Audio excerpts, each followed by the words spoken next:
네, 반갑습니다. 동희자매님 오랜만이고요. 그 재혁? 네. 그 형제는 성이 어떻게 되나요? 이입니다. 이재혁. 네. 환영합니다. 네, 오셨고요. 지금 부산 ESF이고 이제 원래 여름에 저희가 여름과 겨울에 중요한 행사로 수련회를 하거든요. 네, ESF에서는 수련회를 수양회라고 부르는데 근데 올해는 코로나 때문에 원래 전국으로 모여서 수양회를 하는데 그래서 한 600명 정도 이렇게 모여서 수양회를 하는데 올해는 그렇게 할 수가 없어서 많이 모일 수가 없었기 때문에 부산지구 자체적으로 이렇게 수양회를 하게 되었습니다. 오늘 아침부터 여러분 보통 10시에 깨는 우리 지체들도 많을 건데 10시에 회관에 와서 찬양을 하고 1시에 깨는 지체도 있나요? 근데 오늘 또 사도행전 말씀이 여러분 마음에 위로가 되고 힘이 되었으면 좋겠습니다. 한번 말씀에 같이 귀를 한번 기울여 보면 좋겠어요. 그리고 맛있는 것도 많이 먹고 또 저희가 보통 우리 수양회 하는 동안에 솔직히 여러분 좀 두려우시죠? 어디에서 시간을 보내야 되나, 중간중간 어디 가 있어야 되나. 사실 저는 학생 때 그런 거 참 두렵더라고요. 누구랑 같이 있어야 되나, 누구랑 밥을 먹어야 되나, 쉬는 시간에 어디서 이렇게 있어야 되나, 이런 거 좀 그렇지 않아요? 그래서 형제들은 보통 디모데식도 있고 하는데 자매들 공간이 없어서 자매들 공간을 마련했습니다. 사랑방처럼. 그래서 가서 매트도 깔고 이불도 깔아놨으니까 자매들 모여서 아웅다웅 간식도 같이 드시고 한 명도 소외됨이 없이 그렇게 잘 챙기고 서로 특별히 회관이 익숙한 지체들이 회관이 덜 익숙한 지체들을 열심히 챙기면 좋겠고요. 네, 그렇게 좋은 시간을 보내면 좋겠습니다. 예, 우리 사도행전 27장, 28장 이번에 이제 함께 살펴볼 건데 ESF는 성경 말씀을 진짜 국어에 조사 하나, 부사 하나 빠뜨리지 않고 보려고 하고 또 이 성경이 하나님이 사람의 손을 통해서 쓰셨다라고 믿기 때문에 진짜 신이 계시다면 우리가 그 하나님이라는 존재에 의해서 힘을 우리가 공급받을 수 있는 가장 좋은 도구가 성경이라고 믿기 때문에 성경 말씀 아주 자세히 살핍니다. 그래서 성경을 읽을 때부터 우리가 잘 집중하면 좋겠습니다. 우리 사도행전 27장 오늘 1절부터 한 37절까지 보게 될 것인데 먼저는 27장 1절부터 8절까지만 읽겠습니다. 사도행전 27장 1절부터 8절까지 저하고 두 절씩 번갈아가면서 읽고 8절은 저도 같이 읽겠습니다.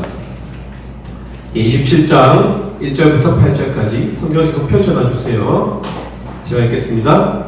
우리가 배를 타고 이달리아에 가기로 작정되매 바울과 다른 죄수 몇 사람을 아구스토대의 백부장 율리오라는 사람에게 맡기니 아시아 해변 각처로 가려 하는 아드라무테노 배에 우리가 올라 항해할세 마게도냐의 데살로니가 사람 아리스타고도 함께하니라. 이튿날 첫날에 되니 율리오가 바울을 시저에 대하여 친구들을 가서 부탁하기를 허락하더니 또 거기서 우리가 떠나다가 바람을 피하여 공로 해안을 의지하고 항해하며 길리기아와 밤빌리아 바다를 건너 루기아의 무라시에 이르러 거기서 백부장이 이달리아로 가려 하는 알렉산드리아 배를 만나 우리를 오르게 하니 게다가 거기가 여러 날 만에 간신히 이도 맞은편에 이르러 공세가 더 허락하지 아니하므로 산천의 앞을 지나 그레데 해안을 바람막이로 항해하여 간신히 그 영안을 지나 미안이라는 곳에 라시아시에 가깝더라. 도대체 이 상황이 어떻게 되고 있는 건지 참 헷갈리죠. 우리라는 주어가 27장 1절에 나오고 있습니다.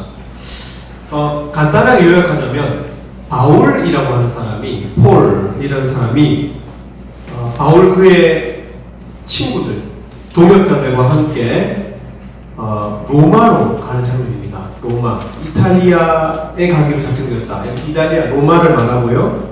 근데 여기 보면은 다른 죄수 몇 사람을 이런 말도 나오죠. 바울과 다른 죄수. 그럼 바울의 신분이 뭐라는 거예요? 죄수라는 거예요. 죄수의 신분으로 로마로 가고 있는 장면입니다. 그런데 헷갈리죠? 아구스토데의 백부장 율리오라는 사람도 나오죠.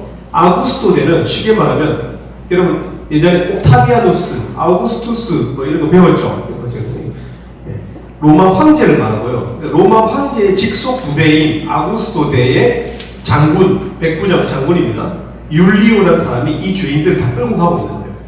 근데 이제 바울과 죄인들과 또 바울의 친구들, 동역자들을 함께 배에 실어서 가고 있는 건데 배 이름이 나옵니다. 먼저는 27장 2절에 보면은 아드라무테노라는 배 이름이 나오고 있고 또 6절에 보면 알렉산드리아 배라는 또 배 이름이 나옵니다. 여러분 언뜻 봐서 어떤 느낌이 옵니까? 경유하고 있다는 거예요. 아드라무테노라는 배를 먼저 타고 원래는 아소라고 하는 항에 가야 되는데 그 아드라무테노 배를 탔다가 다시 알렉산드리아라고 하는 배로 갈아타서 가려고 하는 그런 장면이 나오고 있습니다. 근데 여러분 성경에 보면은 3절 말씀 볼까요? 3절 말씀 우리 3절 말씀 같이 한번 읽어볼까요? 시작. 이튿날 시도내니 율리오가 바울을 친절히 대하여 친구들에게 가서 대접받기를 허락하니 우리 지룡기님 PPT 한번 띄워주실래요? 지도에 보면은 지금 이제 배가 이 지도가 아닌데요? 제가 이 지도를 보냈던가요? 네. 그렇구나. 그러면 제가 잘못 보냈어도 이 지도 지워주시고요. 그 시돈이라고 하는 지역에 먼저 배가 대게 되었습니다.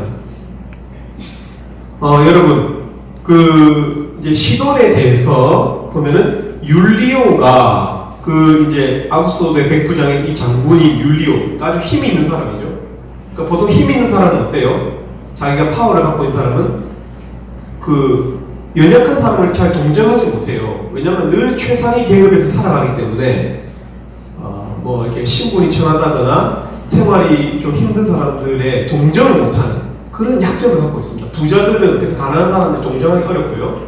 정치적인 힘이 있는 사람들은 비교적 사회적 약자들에 대해서 관심을 갖기가 참 어렵죠. 근데 이 율리오라는 사람은 사람이 좀 되는 것 같아요. 그래서 율리오가 바울을 친절히 대하였다. 그래서 바울이 시돈에서 친구들에게 가서 대접받기를 허락했다. 여러분 신앙이 좀 있는 사람들은 바울이 어떤 사람인지 알 거예요. 그럼 바울은 어떤 사람이죠? 교회에서도 목사님 같은 사람이죠. 그러니까 그 교회 공동체 내에서 어느 정도 뭔가 힘이 있어 보이고 여유를 갖고 있는 뭔가 많이 갖고 있는 사람이 바울처럼 느껴지지 않습니까? 신앙도 좋아 보이고 힘도 있어 보이고. 그런데 이 바울도 시돈에서 친구들에게 대접을 받았다. 환영을 받았다. 대접을 받았다. 바꿔 말하면 바울도 이런 니즈가 있는 연약한 인간이다 라고 성경은 이야기하고 있습니다. 근데 거기에 대해서 누가 율리오라는 사람이 그걸 허락해줬다는 거예요. 바울이 그렇게 대접받도록 허락해줍니다. 그리고 여러분 이 사도행전을 쓰고 있는 이 글을 쓰고 있는 이 사람이 이름이 누가라는 사람인데요. 누가가 이 구절을 다 기록하고 있어요. 아니 이런 긴 여행길에 나중에 보면 아주 큰 일이 벌어지거든요. 근데 그 큰 일에 비하면 잠깐 배가 어디 돼가지고 친구들이 우리 밥 한 끼 대접한 것이 뭐 그렇게 중요한 일이겠어요. 근데 누가는 이것을 쓰는 것을 빼뜨리지 않고 있어요. 뭔가 그 교회 공동체에서 바울에 대해서는 우리가 관심이 좀 덜 가는데 바울이라고 하는 사람의 그 약점이나 바울의 어떤 그 마음의 허함에 대해서는 우리가 동정하기 어렵잖아요. 근데 누가라고 하는 사람은 이 바울을 동정하고 있어요. 이것을 기록하면서 바울 선생님이 그의 친구들에 의해서 이렇게 식사 대접을 받았다 라는 것을 쓰고 있다는 거예요. 율리오라는 사람도 이 바울을 어떻게 동정하고 있어요. 여러분 바울도요 인간적으로 매우 약했어요. 여러분 기본적으로 우리가 인간미를 갖춘다는 것은 다른 사람의 연약함에 대해서 깊이 알아가는 것을 의미합니다. 여러분 크리스천들은요 다른 사람의 연약함에 대해서 관심이 있어야 돼요. 어떤 사람이 다른 사람의 연약함에 대해서 관심이 없는지 아세요 여러분? 자기 자신에게 지나치게 관심 있는 사람은 다른 사람의 약점을 보지 못하는 거예요. 여러분 컴플렉스 덩어리였던 삭개오가 어떻게 구원을 받을 수 있었습니까? 예수님께서 지나가시다가 잠깐 그 길에 멈추어 서셔서 삭개오를 우러러보시기 시작하시면서 삭개오를 동정하기 시작하면서 삭개오가 구원받게 되잖아요. 여러분, 사실은 바울도 이런 연약한 사람이었어요. 근데 누가 이 오늘 바울을 동정하고 있습니까? 누가라고 하는 사람이 바울을 동정하고 있고요. 이 글을 쓴 사람이. 그리고 또 율리오라고 하는 사람이, 사회적 강자였던 비교적 율리오가 이 바울을 동정하고 있습니다. 여러분 한번 물어봅시다. 여러분은 정말 타인의 연약함에 대해서 관심을 갖고 계십니까? 약점에 대해서, 다른 사람 약점에 대해서. 혹시 이 말씀을 듣는 중에도 아 그래 내가 동정받아야 돼, 혹시 이렇게 적용하고 있지는 않습니까? 여러분, 사람이 된다는 것은, 그 사람이 정말 성숙하다는 것은 타인의 약점에 관심을 갖는 거예요. 타인의 연약함에 관심을 갖는 거예요.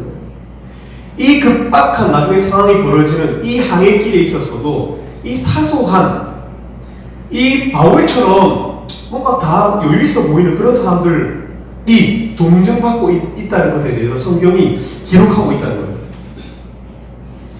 여러분, 하나님은 바울에게 이런 수많은 동역자들을 붙여주셨어요. 바울은 나중에 고린도 후서에서 이렇게 기록하고 있습니다. 바울이 말하는 것입니다.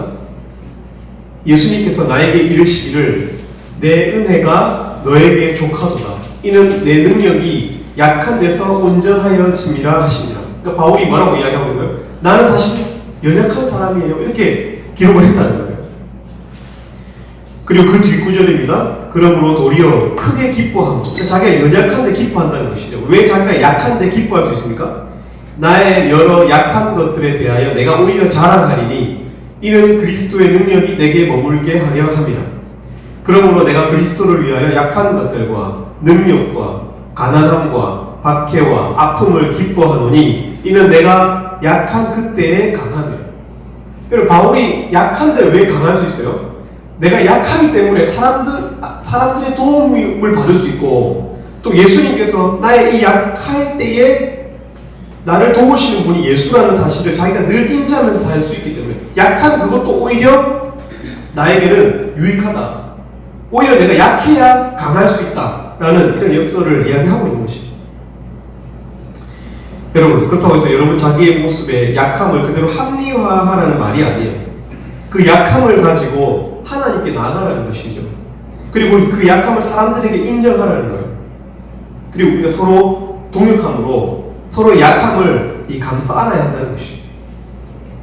우리 이번에는 오늘 본문 27장 9절부터 20절까지 한번 말씀을 해보겠습니다. 27장 9절부터 20절까지의 말씀 같이 읽겠습니다. 27장 9절부터 20절까지의 말씀 2절씩 읽도록 하겠습니다. 여러 달이 걸려 금식하는 절기가 이미 지났으므로 항해하기가 위태하니라. 바울이 그들을 권하여 말하되 여러분이여, 내가 보니 이번 항해가 화물과 배만 아니라 우리 생명에도 타격과 많은 손해를 끼치리라 하되. 백부장이 선장과 선조의 말을 바울의 말보다 더 믿더라. 그 항구가 겨울에 지내기에 불편하므로 거기서 떠나 아무쪼록 베닉스에 가서 겨울에 지내자 하는 자가 더 많으니 베닉스는 그레데 항구라. 한쪽은 서남을 한쪽은 서북을 향하였더라. 남풍이 순하게 불매 그들이 뜻을 이룬 줄 알고 닻을 감아 그레데 해변을 끼고 항해하더니 얼마 안 되어 섬 가운데로부터 유라굴로라 하는 광풍이 크게 일어나니 내가 바람을 맞추어 갈 수 없어 가는 대로도 쫓겨가다가 가운다라는 작은 섬 아래로 지나 간신히 거울을 잡아 끌어올리고 줄을 가지고 선체를 둘러감고 스르디스에 걸릴까 두려워하여 연장을 내리고 그냥 쫓겨가더니 우리가 풍랑으로 심히 애쓰다가 이튿날 사공들이 짐을 바다에 풀어버리고 사흘째 되는 날에 배의 기구를 그들의 손으로 내버리니라. 여러 날 동안 해도 별도 보이지 않으려고 큰 풍랑이 그대로 있음에 구원의 여망마저 없어졌더라.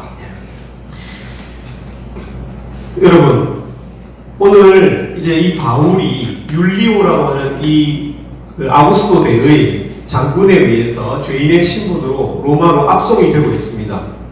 처음에는 아드라무테노 배를 타고 가다가 알렉산드리아 배로 육지로 오면 경유를 해서 이렇게 가고 있습니다. 네, 여러분, 처음에 이 항해가 어땠던 것 같아요? 처음에 이 항해가 순적했어요. 어떻게 알 수 있죠? 성경 말씀에 나와 있죠, 그죠? 성경 말씀에 보면은 이렇게 그들이 13절에 보면은 남풍이 순하게 불매 그들이 뜻을 이룬 줄 알고, 그죠? 이런 표현들이 있는 걸로 보아서 사람들이 이 일을 아주 잘 이루어내고 있었습니다. 자기들의 어떤 목적을 이루어가고 있는 것처럼 보입니다. 그리고 이 상황을 통제하고 있는 것처럼 보이는 많은 인간적인 요소들이 나타나고 있습니다. 이 상황을 실제로 통제하고 있는 유능합니다. 우리가 제일 많이 의지하는 것들 말이에요. 우리도 그런 게 많거든요. 예를 들면 전문가를 의지한다든지 돈을 의지한다든지 아니면 자격증을 의지한다든지 이런 것들 말이에요. 27장 11절에 보면 선장과 선주들이 나오죠. 선장과 선주. 그 배의 선장 그리고 그 배의 주인인 선주가 나오고 있고, 그래서 이 백부장이 율리오가 그들의 말을 더 신뢰했다. 왜냐? 그들이 전문가니까. 항해 전문가니까. 그리고 또 항로가 나오고 있습니다. 항로. 이 항로가 나온다는 것은 이 뱃사람들이 아주 전문적인 지식을 가지고 이 배를 운항해 가고 있었다는 것입니다. 27장 4절에 보면은 구부로 해안을 의지하고 항해했다. 그러니까 구부로 해안, 맞바람을 피하기 위한 구부로 해안 항로가 나오고 있고 또 있습니다. 우리 27장 7절 볼까요? 27장 7절에 보면은 여기도 보면은 그레데 해안을 바람막이로 항했다. 그러니까 항로가 나오고 있습니다. 여러분, 비행기나 배가 아무 때나 가는 게 아니에요. 우리 친구들 우리 지체들 이렇게 오해하는데 비행기도 항상 날아가는 곳으로 날아가고요. 배도 가는 길로만 갑니다. 오늘 영찬 형제가 안 왔는데 영찬 형제 물어보면 알겠죠? 항로라는 게 존재합니다. 이 전문 지식입니다. 이것은.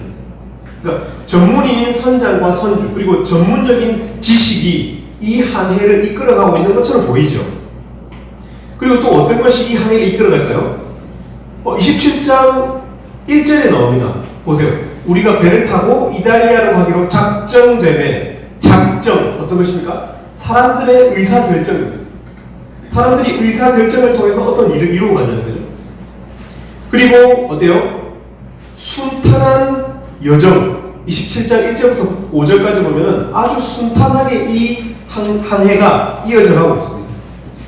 그러니까 전문가들, 그리고 전문 지식, 사람들의 의사결정, 과거의 성공적인 경험, 배편, 인솔자, 항로, 당시 시대의 최고의 교통수단인 아드라무테노 배와 알렉산드리아 배, 최고의 가이드, 선장, 그리고 기상 및 지정학적인 정보에 의한 과학적인 항로, 이런 것들이 이 상황을 통제하고 있는 것처럼 보입니다.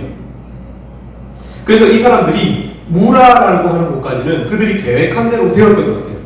그래서 거기까지는 특별한 언급이 없이 일사천리로 이 항해가 이어졌다라고 이야기하고 있습니다.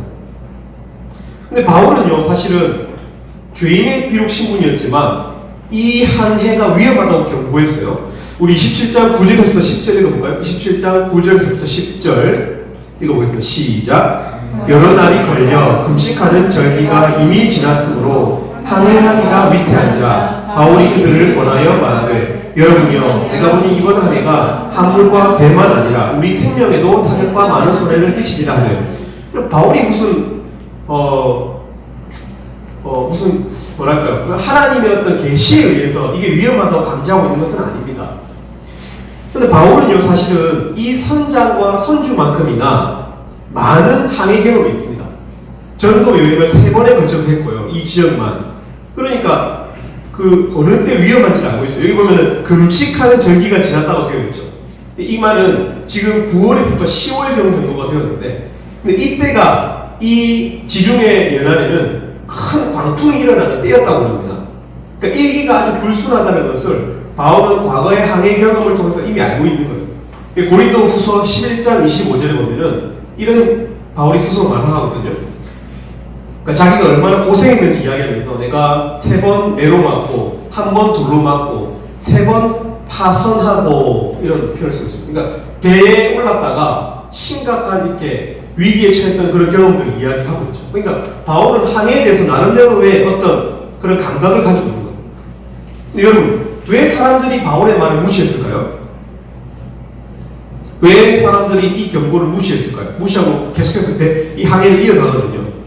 왜냐하면 이 알렉산드리아 배라는 것이 그 당시에는 화물선입니다. 그래서 나중에 화물을 다 우리가 잃어야 된다. 바울이 말하고 있죠. 화물을 우리가 버려야 된다. 그죠? 그러면 10절에 보면은 항해가 화물과 배만 아니라 하면서 다 우리가 잃어버릴 수 있다. 이 화물에서 나오고 있는데 이 알렉산드리아 배는 이 화물선이었어요. 그래서 당시 로마의 식민지였던 여러 지역에서 여러 이방인들의 향신료라든지 곡물을 가지고 당시 최고의 도시였던 로마로 이송하는 그런 배였거든요. 그러니까 어때요? 이 율리오라는 사람, 또 이 선자가 선주가 이 화물을 빨리 이동해야 로마에서 돈을 벌죠. 그러니까 이 항해를 강행하고 있는 거예요. 일정을 늦추어야 되는 시기예요. 이 시기가 9월부터 10월까지 이 금식하는 절기가 지난 이 시기가 일정을 늦춰야 하지만 어때요? 사람들이 성취해야 될 일 때문에 배를 띄우고 있어요. 여러분, 사람들은 자기 목적을, 자기 일을 강하게 이루려고 하고 있어요. 여러분, 사람들의 이런 목표 지향성이 느껴지십니까? 자기 목적이 우상이 된 모습 말이에요. 쉬어가야 되고 경고가 있으면 잠깐 멈춰야 되잖아요. 근데 목적을 이루는데 익숙한 사람들은 환경을 통한 어떤 하나님의 세밀한 손길을 느끼지 못하고 살 가능성이 매우 큽니다. 특히 현대인들. 여러분도 혹시 그런 거 느끼고 살아가고 있습니까? 예를 들면은 내가 원래 하려고 했었던 일이 있었지만 왜 나에게 이런 일이 벌어졌지? 왜 하나님께서 휴학하게 하셨지? 왜 하나님 나한테 이런 일을 주셨지? 왜 내가 자격증을 따려고 했는데 잘 안 따졌지? 뭐 이런 것들을 생각하면서 그냥 내가 공부 안 해서 뭐 그렇지 뭐 이렇게 하면서 그냥 여러분 너무 쉽게 하나님의 뜻에 대해서 관심이 없는 거죠. 사람들이. 왜? 자기 목적을 이루는 그것이 일종의 우상이거든요. 지금까지 늘 그렇게 살아왔기 때문에 한 번도 하나님께 물어봐 본 적이 없어요. 하나님의 경고에 대해서 한번 들어본 역사가 없기 때문에 어떻게? 하나님이 안 계신 거예요. 그냥 내가 무슨 일을 이루는 데 있어서, 내가 취업하는 데 있어서, 내가 공부하는 데 있어서, 내 진로를 정하는 데 있어서 하나님은 어떤 뜻을 가지고 계신가에 대한 생각이 없는 거죠. 아예. 여러분 기도하면서 그렇게 기도해 본 적 있으십니까? 하나님, 혹시 제가 이 일을 하는 것을 기뻐하십니까? 하나님, 내가 이 일을 내가 지금 계획하고 있는데 혹시 하나님은 어떤 뜻을 가지고 계신가? 여러분 기도해 본 적 있으십니까? 여러분? 그냥 단지 내 버킷리스트는 이런 거야. 내 계획은 이런 거야. 나는 2020년도 가을에 이렇게 할 거야. 여러분의 계획이 다 끝나지 않아요? 사실은. 물론 하나님께서는 우리가 계획하고 소망하게 하시고 그 일을 이루어가게 하시는 하나님이시지만 때로는 하나님도 계획이 있다는 거예요. 때로는 하나님도 우리에게 어떤 방향을 틀기를 원하신다는 거죠. 사도행전을 우리가 면밀히 읽어보면 바울이 자기 계획을 갖고 있지만 내가 때로는 아시아에 가기를 원한다. 내가 때로는 무시아에 가기를 원한다. 내가 때로는 비두니아로 가기를 원한다. 자기 계획을 갖고 있지만 하나님께서 그 계획을 따라 일하시지만 때로는 그 하나님도 인격이시기 때문에 여러분 우리 사람이 인격을 가지고 있기 때문에 우리의 고집이 있고 우리의 주관이 있듯이 하나님도 마찬가지시거든요. 여러분들을 향해서 하나님은 다른 생각이 있을 수도 있다는 거예요. 여러분 거기에 대해서 관심 있으십니까 혹시? 아니면 내가 크리스천이라고 하는 명찰을 달고 있고 하나님을 믿는다고 말은 하고 있지만 아예 생각이 없는 거죠. 그게 어떻게 하나님이에요? 그게 어떻게 우리가 섬긴다라고 할 수 있어요? 우리가 예배한다고 할 수 있습니까? 그런 존재가 그냥 물건 덩어리죠. 내가 여기 놓고 싶으면 여기 놓고 저기 놓고 싶으면 저기 놓고 싶은 그냥 가구 아니에요. 그렇게 되면 하나님께서 여러분 우리가 연애를 할 때도 마찬가지예요. 자기 효능감이 매우 큰 사람은 그 연애를 망칠 가능성이 매우 큽니다. 늘 자기 고집대로 돼야 되니까. 여러분 부모님과의 관계가 어긋나는 이유가 그것이 가능성이 매우 커요. 자기 목표 지향성, 자기가 이루고자 하는 일을 다 해야 되는 거예요. 내가 가야 될 곳에 다 가야 되고, 내가 사야 될 건 다 사야 되는 거예요. 이 수많은 전문가들과 이 수많은 전문 지식들, 자신들이 의지하는 이것이 항해를 성공적으로 이끌 수 있다고 믿고 있는 거예요. 그리고 내가 큰 돈을 만질 수 있다고 생각하고 있는 거예요. 로마에 가서. 그게 어떻게 신앙인들이에요? 우리가 어떻게 진짜 하나님을 주라고 부를 수 있어요? 어떻게 파렴치하게 그렇게 찬양할 수 있냐고요. 여러분들은 진짜 하나님을 주로, 주인으로, My Lord. 제가 이번에 대전 지구에 대전 ESF에 갔다 왔는데, 대전 ESF 가서 최병림 목사님한테, 그 책임 목사님한테 와이파이가 돼가지고, 목사님 대전 ESF 이거 보안 걸릴 때 와이파이 이거 비번이 뭐니까 막 뭐라고 말씀하시는데 도저히 알아들을 수 없어. 나중에 들어보니까 Jesus is my Lord, Jesus is my Lord 이렇게 말하고요. 처음에 뭐가 그래? Jesus is my Lord 치라 이 말이에요. 여러분, 우리는 진짜 하나님을 우리의 로드십을 가지고 있습니까? 아니면 그냥 아무 의미가 없는 거죠. 가구 같은 거예요. 가구 같은 존재. 내가 어디 여기 놓고 싶으면 여기 놓고, 저기 놓고 싶으면 저기 놓는 데코레이션 같은 존재가 아니냐는 거예요. 근데 이 사람들이 그 어떤 경고 메시지, 바울을 통한 그 경고 메시지, 하나님의 메시지에 대해서 자신들의 지식과 전문인들을 의지함으로, 또 과거의 성공 경험들을 의지함으로 자기의 목적을 이루기 위해서만 여러분 이 일을 하고 있는 것이 보이십니까? 그래서 보면 27장 12절 읽어볼까요? 27장 12절 읽어보겠습니다. 시작. 그 항구가 겨울을 지내기에 불편하므로 거기서 떠나 아무쪼록 베닉스에 가서 겨울을 지내자 하는 자가 더 많으니, 베닉스는 그레데 항구라. 한쪽은 서남을 한쪽은 서북을 향하였다. 그럼 바울이 경고했음에도 불구하고 그 미항이라고 하는 곳에 머무르려고 하지 않았어요. 왜냐하면 베닉스라고 하는 곳에 가야 우리가 겨울을 더 편하게 날 수 있으니까, 겨울에 좀 더 따뜻하게 날 수 있으니까, 좀 더 편리하게 날 수 있으니까 쉽게 결정하는 거예요. 가까우니까 베닉스로 가자. 그들의 손에 잡힐 듯한, 베닉스가 가까웠다고 되어 있거든요. 그들의 목적을 곧 이룰 수 있을 것 같다고 생각했던 거예요. 베닉스까지는 갈 수 있다 우리가. 여러분, 그러나 바울은 이 항해가 위험하다고 이렇게 미리 경고했었어요. 근데 어떻게 했어요? 결국에는 실제로 이제 27장 14절에 보면은 얼마 안 돼요. 이런 표현 보십니까? 27장 14절 보세요. 27장 14절에 얼마 안 돼요. 섬 가운데로부터 유라굴로라는 광풍이 크기를. 그러니까 사람들은 조금만 가면 베닉스다 이렇게 생각했던 거예요. 조금만 가면 베닉스다. 근데 어떻게? 그 조금 사이에 어떻게 된 거예요? 그 얼마 안 되는 시점에 광풍이 불기 시작하는 거예요. 여기까지는 순적하게 왔기 때문에, 순풍이 불고 있었기 때문에 베닉스까지는 갈 수 있다. 그러나 얼마 안 돼요. 상황이 급변하는 거예요. 우리가 코로나 사태가 벌어질 줄 아무도 몰랐잖아요. 다들 2020년도에 다 풍운에 꾸어나고 이게 캠퍼스에 올 줄 알았잖아요. 대학 캠퍼스. 근데 이번에 캠퍼스에 못 하잖아요. 그죠? 온라인 수업 들으죠. 그런 거예요.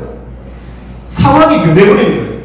이처럼 급변하는 상황이나 예상치 못한 일들은 우리를 겸손하게 만들죠. 지금까지 내가 이뤄왔던 그 일들을 무용지물로 만들어버린다는 거예요.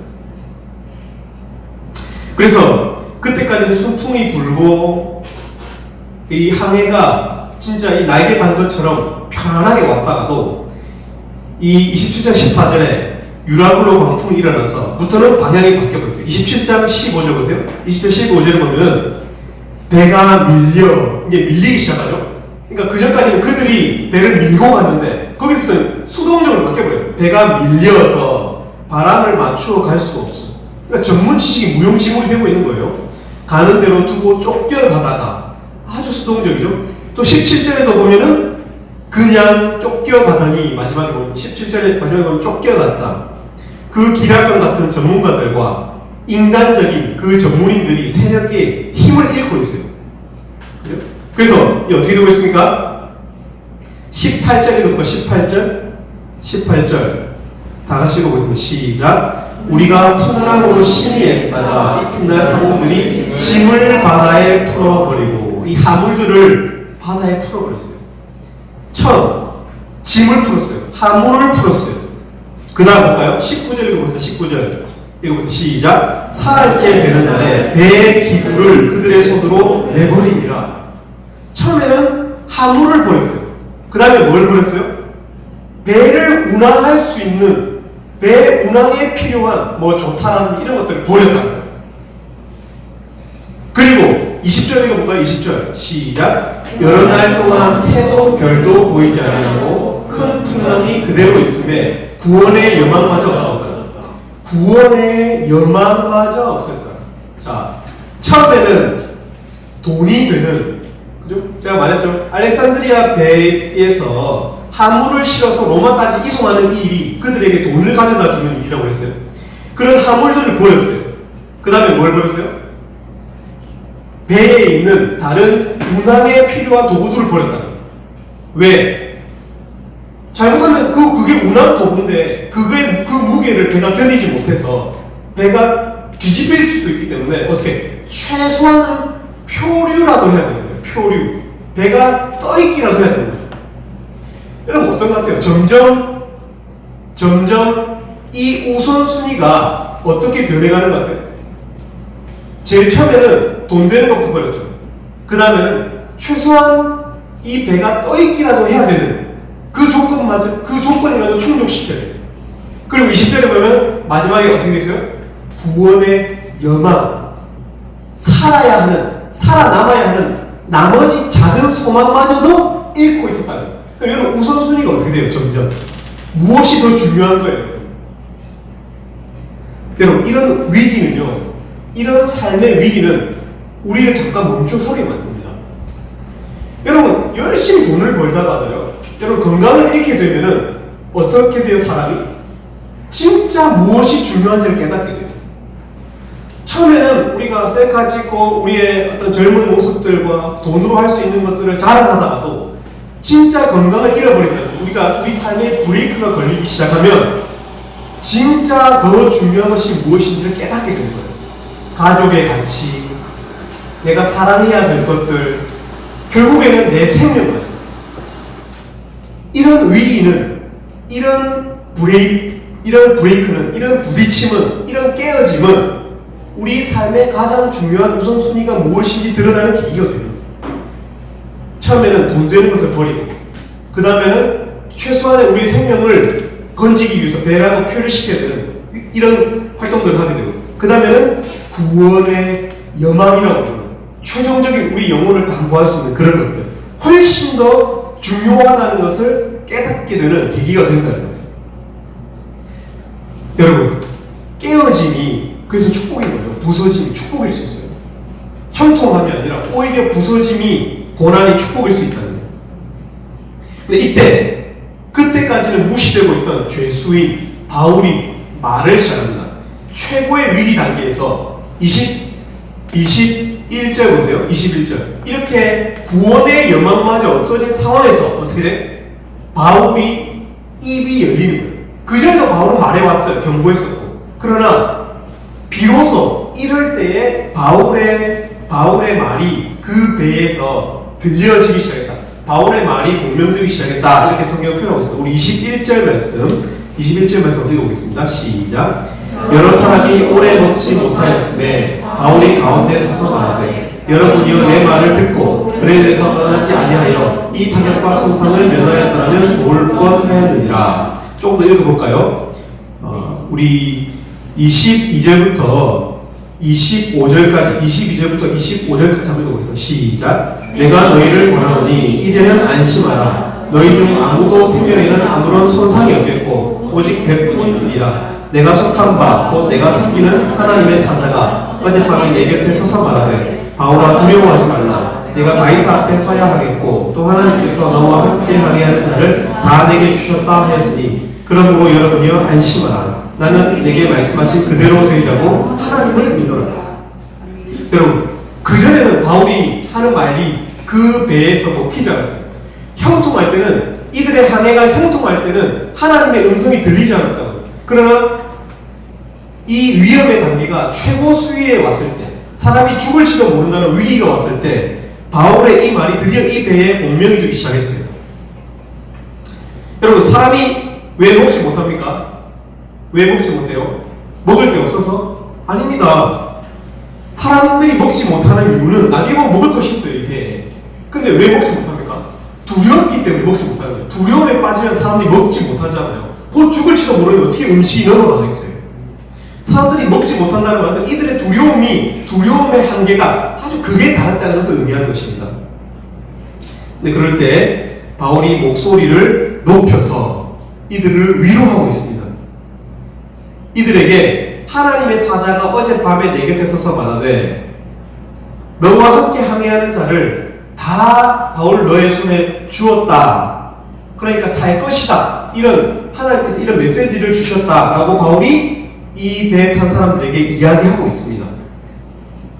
여러분, 리더십이 지금 누구에게서 누구에게 넘어오고 있습니까?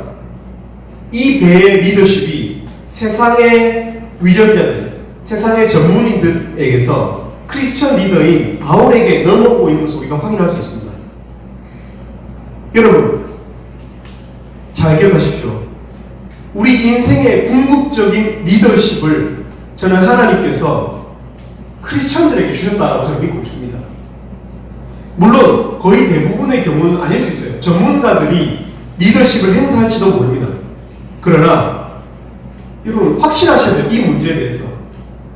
우리가 때로는 크리스천이 되어가지고 우리가 ESF 활동을 하면서도 거기에 대한 확신이 없는 것 같아요. 전문가들이 훨씬 더 영향력이 있는 것처럼 보이고 이 세상에 실제적인 어떤 전문 지식을 가지고 있는 사람들이 더 큰 어떤 영향력이 있는 것처럼 보일지 모르나, 그러나 하나님께서 가장 중요한 순간에, 가장 궁극적인 순간에는 정말 믿음이 어디 있는가, 정말 이 구원 문제가 어디 있는가에 대해서 알고 있는 사람들, 이 문제를 해결할 수 있는 사람들에게 리더십을 준다고 저는 믿습니다. 그래서 바울은 너희 중에 아무도 생명에는 손상이 없겠고 라고 하는 이 말이 비로소 이 배에서 영향력 있게 들리게 되는 그런 순간이 오고 있습니다. 여러분, 리더십은 궁극적으로 생명 문제를 다루는 사람들에게 있습니다. 여러분이 정말로 하나님 안에서 생명 문제를 해결할 수 있는 사람이라면 리더십이 저는 여러분에게 있다고 저는 믿습니다.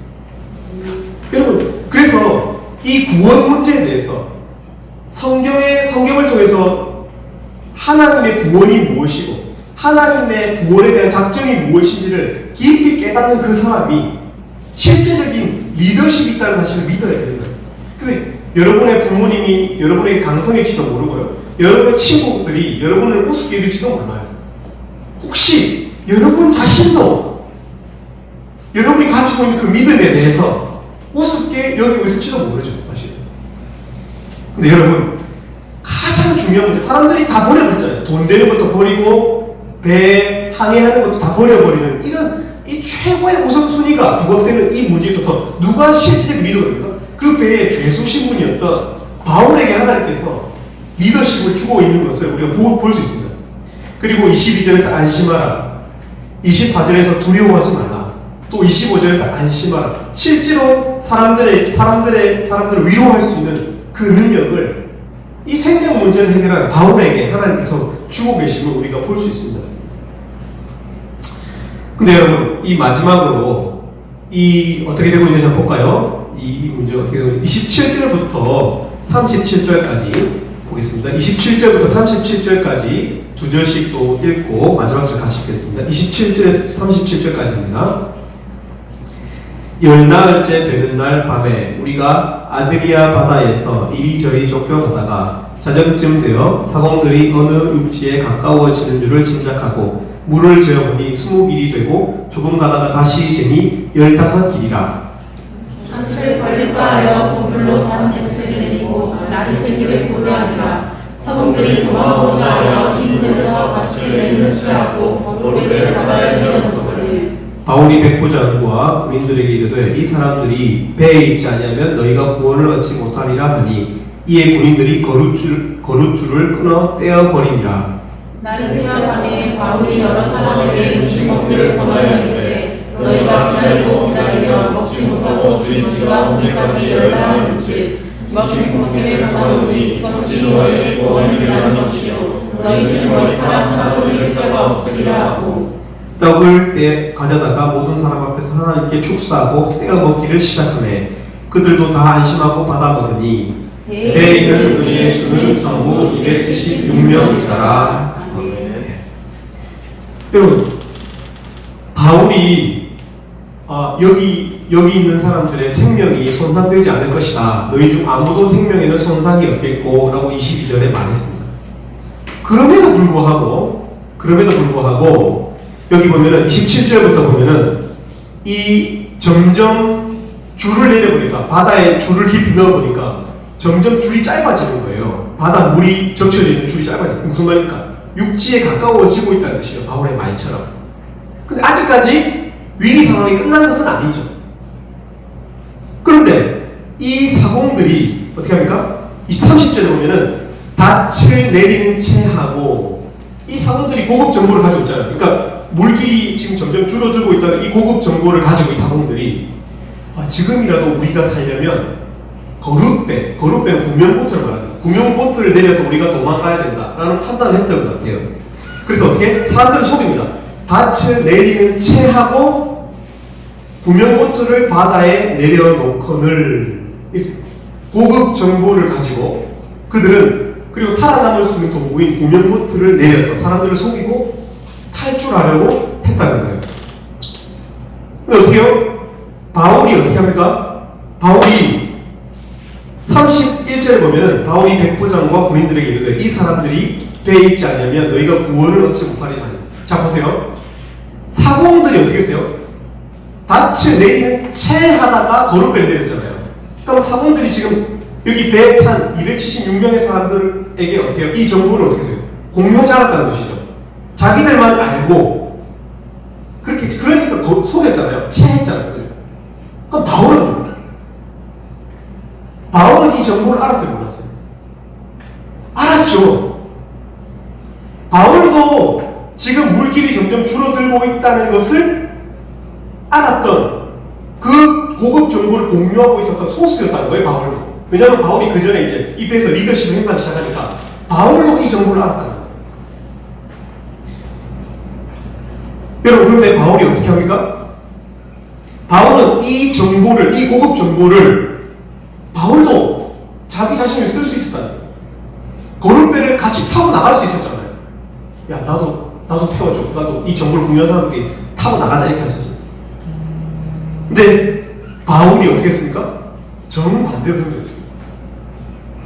지금 저 사공들이 만약 자기들만 살려고 저렇게 불의하게 거룻배를 타고 나가면은 안 된다. 그렇게 하면 하나님의 구원이 있을 수 없다라고 이야기했다. 그 정보를 이 고급 정보를 어떻게 했어요? 이 배에 탄 모든 사람과 공유했어요. 자, 여러분 물어보겠습니다. 여러분은 이렇게 행동할 수 있습니까? 여러분에게 손해가 돌아올 수 있는 이 정보를 공유했을 때 여러분에게 손해가 될 수 있는 여러분 그것을 여러분 공유할 수 있겠습니까? 나에게 손해가 오더라도 정의를 지킬 수 있겠습니까? 여러분? 어떤 정보가 나에게는 유익을 그러나 공동체는 해악을 끼치는 일임에도 불구하고 그 정보를 여러분 자신에게서 물릴 수 있겠습니까? 여러분 그 정도의 의로움을 갖추고 있습니까? 사람들이 없을 때 몰래 여러분에게 청탁이 들어온다면 여러분 어떻게 행동하시겠습니까? 여기서 하나님의 구원 조건이 등장하고 있죠. 공동체적인 구원 조건이 등장하고 있어요. 사공들이 그 배에 있어야 구원을 받을 거라고 하나님께서 그렇게 바울을 통해서 말씀하고 계십니다. 여러분 공동체적인 구원이 어떻게 일어납니까? 공동체적인 구원, 하나님 나라의 완성이 어떻게 일어납니까? 오직 사랑에 의해서 일어나는 것입니까? 사람을 동정하고 우쭈쭈 하면서 이렇게 서로의 마음을 공감해 주기 바꾸고 여러분 거기서 일어나는 것입니까? 그렇지 않습니다. 정의로워요. 정의. 교묘해지면 안 돼요. 여러분 자신에게 유익한 정보라고 해도 그것이 다른 사람에게 해가 된다면 물릴 수 있어요.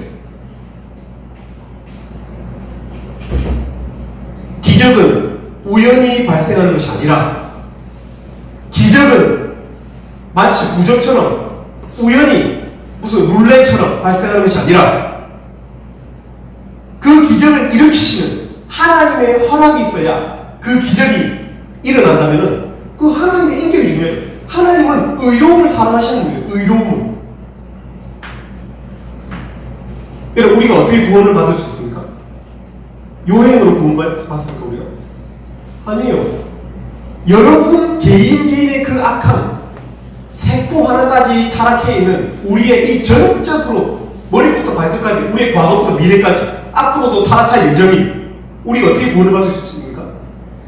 우리만큼의 이 주의 무게만큼의 값을 온전히 지불하여야만 구원받을 수 있다면 여러분 십자가는 십자가에서 못 박히신 예수 그리스도의 그 피 흘리심은 결코 가볍지 않아요. 그래서 히브리서에 보면 어떻게 되세요? 히브리서에 보면은 예수의 죽으심에 대해서 이렇게 표현하고 있어요. 단번에 죽으셨다 그분께서 단번에 십자가의 형벌을 뒤집어 쓰셨다 이렇게 표현해요. 왜 단번에 쓰고 계십니까? 왜냐하면 예수님의 그 십자가 형벌은 3일 동안 일어났잖아요. 4일 동안에 돌아가셨잖아요. 그럼 예수님은 사흘만큼 받으셨구나. 사흘만큼만 이렇게 받으셨구나. 우리가 착각할 수 있지만 안 그렇다. 사흘 동안에 우리 인류가 저지른 이 죄의 형벌을 예수 그리스도께서 다 받으셨기 때문에 굳이 단번에라고 하는 표현을 쓰고 있는 거예요. 하나님은 요행을 통해서 일하시는 분이 아니에요. 여러분 정의 감각은 어떻습니까? 정의 감각. 남을 속이는데 익숙하시면 안 돼요. 그래서 공동체 내에서도요 질서가 있어야 되고요. 형통함을 따라 이게 내가 좋아하는 사람한테만 내가 호의를 베풀고 그렇게 하시면 안 돼요. 내가 친한 사람하고만 내가 내 마음에 조금 마음에 드는 사람한테만 막 덮어주려고 하고 그러시면 안 된다. 하나님의 의로움을 따라서 사랑해야 돼요. 사랑도. 정말 어쩌면 무관심한 공동체의 사각지대에 대해서 관심이 있어요. 보통 그렇잖아요. 되게 인싸들 있고 아싸들 있잖아요. 공동체에서. 인싸가 많고 아싸가 많고 그 갭이 큰 공동체는 하나님의 공동체가 아니에요. 사공들과 바울만 인싸가 되는 공동체라면은 하나님의 공동체가 아니라는 거예요. 구원은 의로운 삶으로의 초대라는 사실을 여러분 아셔야 돼요. 구원받는다는 것은 그냥 단순히 그냥 내가 구원받았구나 나는 이제는 뭐 죄죠 그런 게 아니에요. 오히려 더 급진적인 의로움으로의 초대 구원은 이타적인 삶으로의 초대라는 거예요. 여러분 그 이유가 어떻게 됐습니까? 우리 33 우리 먼저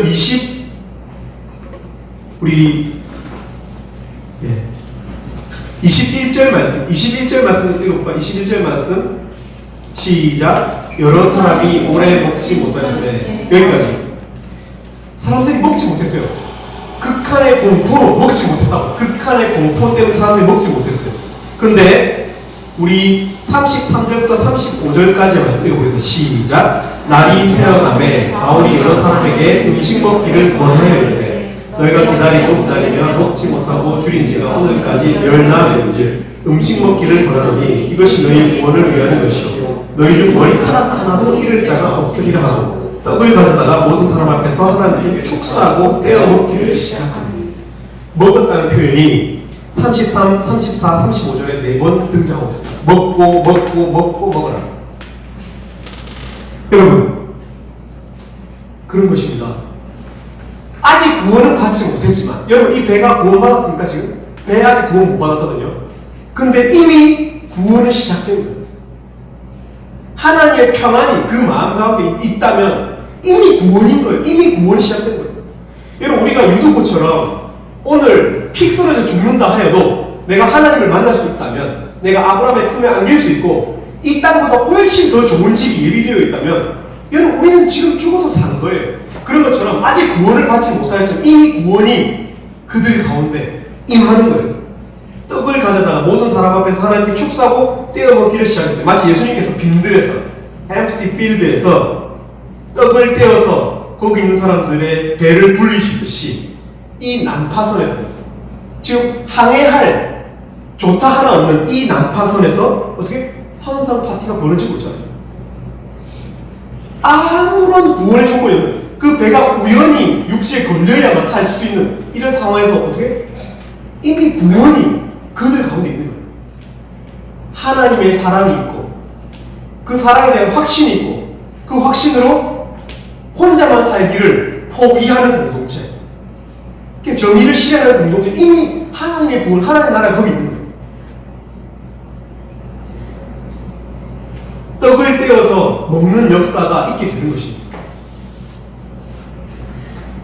여러분, 근데 이 37절 말씀, 우리 마지막으로 37절 말씀 한번 읽어보겠습니다. 37절 말씀입니다. 시작. 내에 있는 우리의 수는 전부 276명이더라. 우리 혜림 자매가 오늘 봐주셨나요? 그 3번 찬양 주셨습니다. 여러분, 사람을 세어보니까 거기 있는 사람의 수가 전부 276명이었다 라고 기록하고 있습니다. 여러분, 276명이 뭐 적으면 적을 수 있지만 결코 적은 숫자가 아니죠. 굳이 셀 필요는 없는 숫자예요. 근데 왜 성경에서는 276명의 숫자를 세고 있습니까? 바울의 말처럼 너희들의 머리카락 하나도 상함이 없을 것이다. 여러분, 구원 선포가 일어나요. 비록 내가 때로는 불의하였지만, 내가 고급 정보를 나만 가지고 살고 싶어 했지만, 사공들도 어떻게 했다? 사공들도 276만 안에는 자기들만 살려고 쓴 사공들이 포함이 되어 있죠. 회개한 그 영혼은 구원 숫자에 머리털 하나도 상하지 않는 그 숫자에 들어갈 수 있다는. 그럼 사실 우리는 사공에 가까운 사람들입니까? 바울에 가까운 사람들입니까? 사실 여러분 스스로 자문해보면 우리 사실 사공에 가까운 사람들 아니에요. 우리의 이 자연적인 성품들은. 저도 마찬가지고.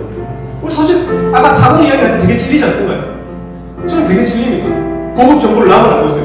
오르는 주식이 있으면 나만 알고 싶고, 내가 부자 된 사람 돕고 싶지, 같이 부자 되고 싶지 않은, 굉장히 이기적인, 그냥 뼛속까지 이기적이잖아요, 인간들이. 근데 여러분, 늦게라도 하나님의 말씀 앞에서 내 마음을 돌이키는, 그래서 정의를 실현하는, 우리가 과거에는 정의롭지 못하고 과거에는 다른 사람에게 관심이 없는 이기적이고 자기밖에 모르는 사람이었다 할지라도 늦게라도 하나님의 말씀 앞에 반응할 수 있다는 우리 마음, 우리가 다 하나님의 그 276명 안에 머리털까지 세신 그 안에 들어가는 사람들이라는 거예요. 여러분, 사실 저도 고백합니다. 제가 이렇게 말씀을 나누고 있다고 해서 저도 의로운 사람 아니고 사랑 많은 사람이 아닌 것 같아요. 말씀 앞에서. 근데 여러분, 적어도 하나님의 말씀이 들려질 때는 그 마음이 정의로워져야 되겠다.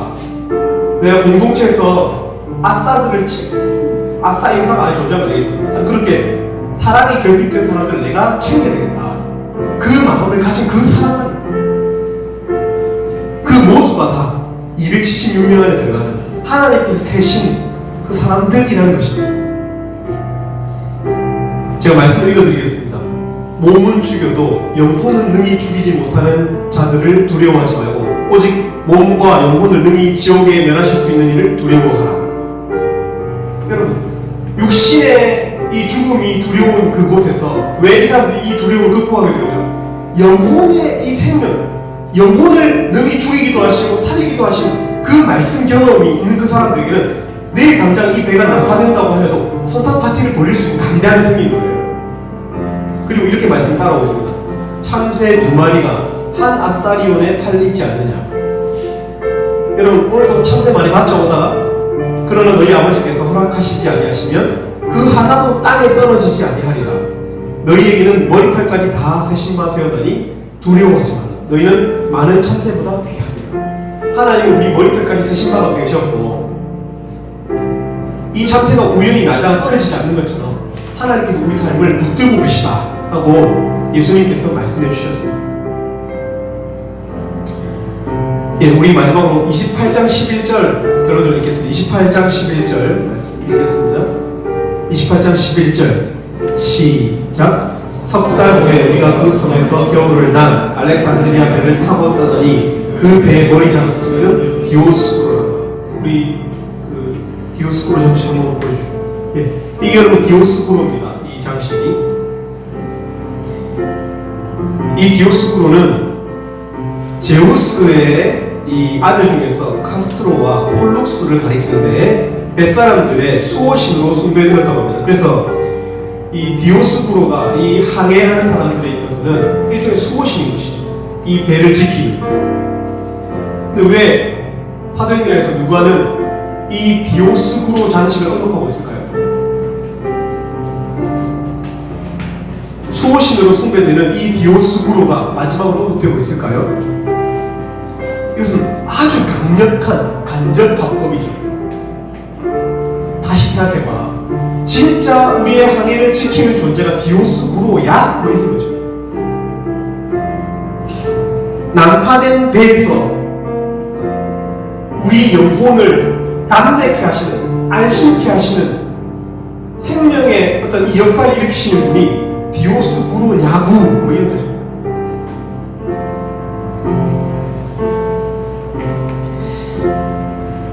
누가 이 항해를 이끄시는가?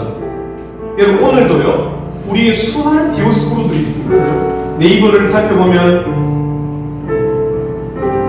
이 자본가들, 관공서와 위정자들, 기득권자들 수많은 디오스쿠로가 등장하죠. 여전합니다. 그 뱃머리의 장식은 바뀌지 않아요. 그러나 말씀을 들은 말씀 속에서 이 난파된 배의 구원을 경험한 사람들은 깨달아야 돼요. 하나님께 영광을 돌려야 되는 것이죠. 벙어리 같은, 바보 같은, 저 말없는 디오스쿠로가 아니라 우리의 삶을 이끄시고 우리 삶에 구원을 허락하시는, 이를 성취하시는 하나님을 우리가 예배하는 우리 이맨들이 되었으면 좋겠습니다. 이 시간 우리 찬양,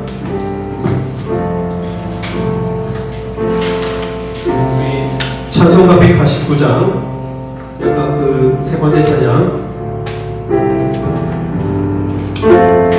우리 1절과 2절과 4절